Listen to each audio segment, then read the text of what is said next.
네, 이번 이야기는 어느 새 모녀의 이야기입니다. 그의 시대가 언제인지는 잘 기억 안 나지만 대략 청나라 말기 정도 얘기였던 것 같습니다.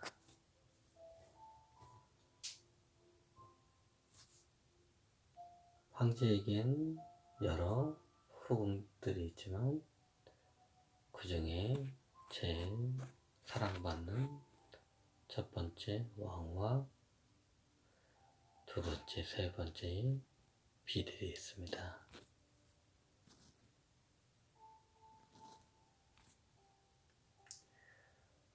왕후는 인품이 후덕하여 항상 모든 사람에게 덕을 베풉니다.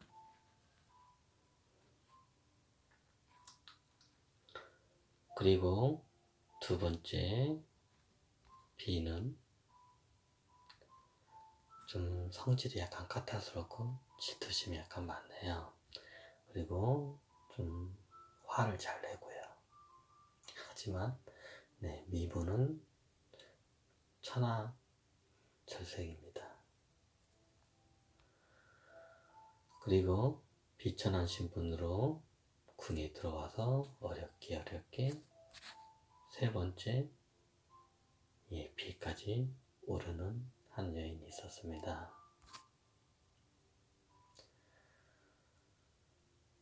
황제에게는 자식이 없었습니다. 그런데 황후도 아닌 다른 비도 아닌 세 번째 비가 아이를 낳습니다.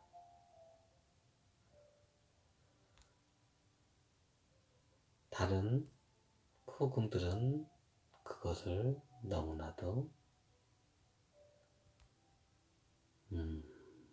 질투를 하여서 서로 그 아이를 죽이고 싶어 합니다. 뱃속에 있는 아이를요. 하지만 아이는 우여곡절 끝에 세상에 나오지만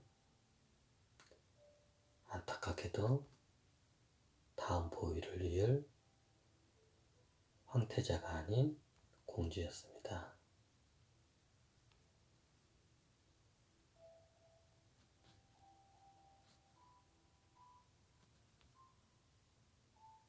권력욕에 약간 많이 취해있던 그녀는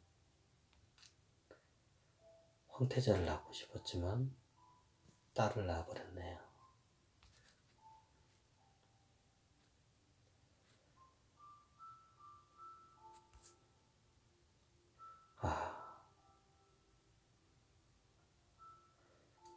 그래서 그녀는 첫 번째, 두 번째 황제의 여자들을 하나씩 갈아치기를 계획합니다. 때마침 황후가 그녀의 침소에 와서 딸아이를 한번 보러 옵니다. 그리고 살며시 얼굴을 쓰다듬며 참 이쁘군요 하고 약간 질투 섞인 말투로 얘기를 하고 몇 마디 나누고 나갑니다. 몇 마디 덕담을 듣고 있었지만 그녀는 뭔가 뇌리에 핑 하고 스칩니다. 내가 만약 내가 낳은 아이를 여기서 황후가 죽였다면 황후는 분명히 폐위가 될 것이다. 그래서 평소에 가지고 있던 덕국물을 아이에게 먹입니다. 그리고 황제에게 가서 황후가 갔다 온 뒤로 아이가 이상하다고 보여집니다. 그리고 의관들이 그 아이의 모습을 보고 단번에 독살 당한 것을 나갈 차례입니다. 그래서 황후는 하지도 않는 누명을 씌우고 이백에 갑니다. 황후에서 쫓겨났지요. 그럼 이 황후 자리를 납두고 두 번째 부인과 세 번째인 그녀가 서로 신경전을 벌입니다. 그리고 서로 황후가 되려고 하지요. 하지만 누가 봐도 서열적으로 당연히 둘째 부인이 황후가 되는 게 당연하잖아요.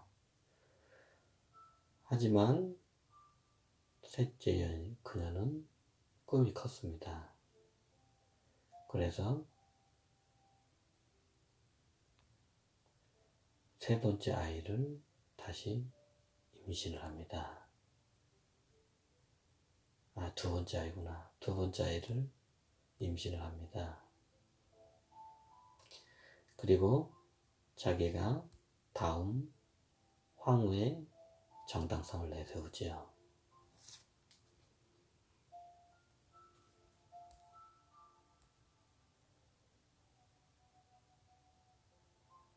하지만 둘째 황후는 부인은 그걸 인정하지 않고 계속 음모를 꾸미고 계속 모략을 합니다.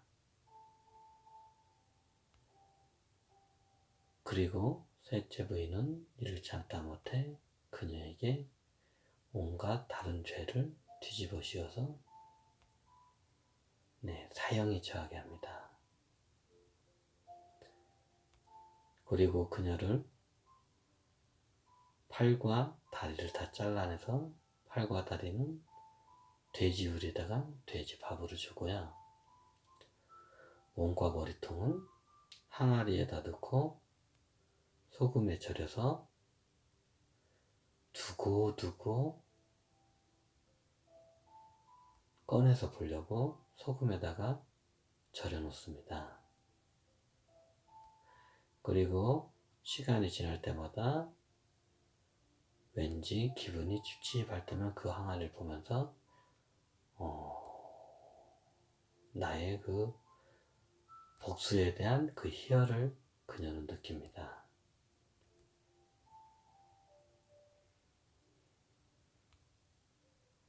그녀의 죄는 너무나 두 황후와 두 번째 부인에게 너무 커서 한참 후의 생에 다시 죄를 갚기 위해서 원수를 풀기 위해서 그녀는 그 황후와 그 둘째 부인을 자기의 딸로 태어납니다. 자기의 딸로 이게 환생합니다. 자기가 원수로 태어난 두 딸들을 희생하면서 이들을 위해서 봉사를 해야 본인의 죄가 아무래도 소멸이 되기 때문에요.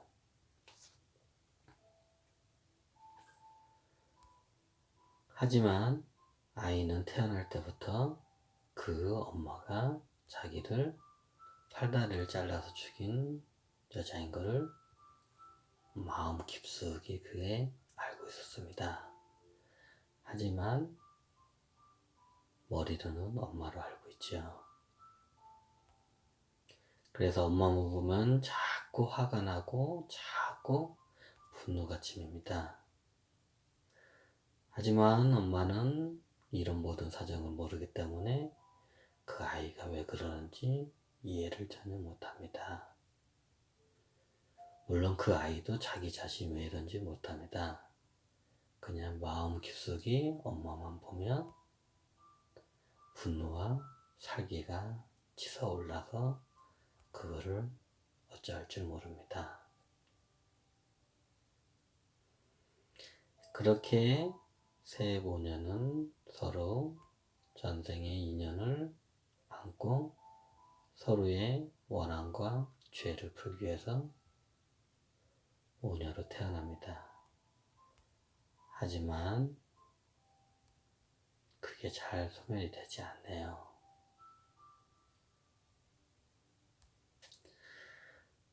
엄마는 자기 원수였던 두 딸들을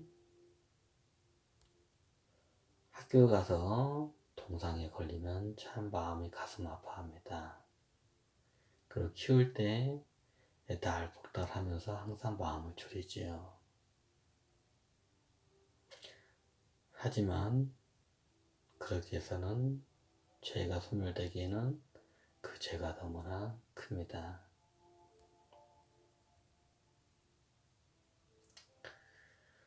보통 부모과 자식 관계는 상호작용과 아주 협력관계인 관계도 많지만요.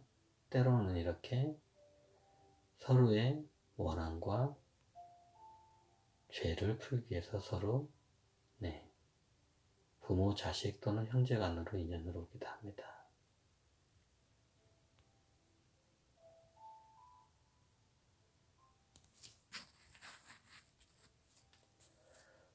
오늘 이야기는 어땠나요? 이 모녀가 죄를 풀고 원한을 풀려면 어떻게 하냐고요? 스스로가 스스로를 먼저 용서하고 그 다음은 상대로부터 용서를 받아야 합니다. 상처는 일방적으로 한 사람에게 간 게 아니고 서로가 서로에게 상처를 주었습니다. 다만 서로에게 그 상처의 크기와 무게가 다르게 저울로 달면 그게 가해자와 피해자로 나누어질 뿐입니다. 하지만 서로 상처를 줬기 때문에 둘 다 가해자에서 벗어날 수는 없지요.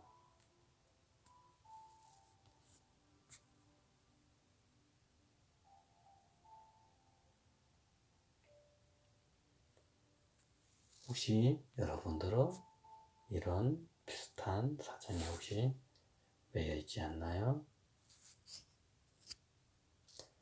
나그네는 그냥 그 모습을 보고 그냥 지나갈 뿐입니다. 왜냐고요?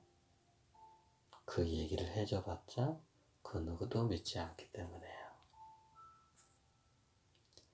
그리고 다음 인연들의 끈을 찾아서 길을 다른 방향으로 또 돌립니다. 오늘은 새 모녀의 이야기를 했습니다. 감사합니다.